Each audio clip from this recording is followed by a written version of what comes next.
Na late yung pakain ko sa kanila. Lapit na alas 5 ng hapon. So, marumi na yung paligid. Ayun, matubig. Ayan, tubig.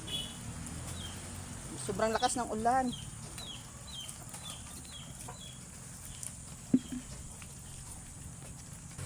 Yan, no? Pumasok na yung tubig.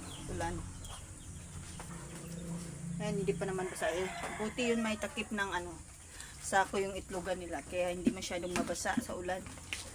Araw-araw pa naman umuulan ngayon. Hello, hello, hello, hello.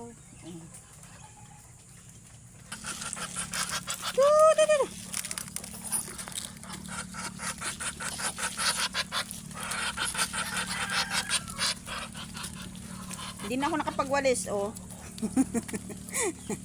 Hapon na. Ayan, basang-basa na sila.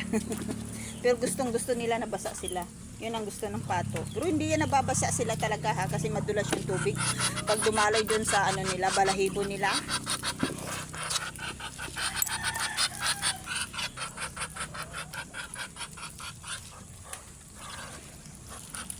Lingguhan akong bumibili ng crackern. Tapos sinahaluan ko ng feeds para pakain sa kanila.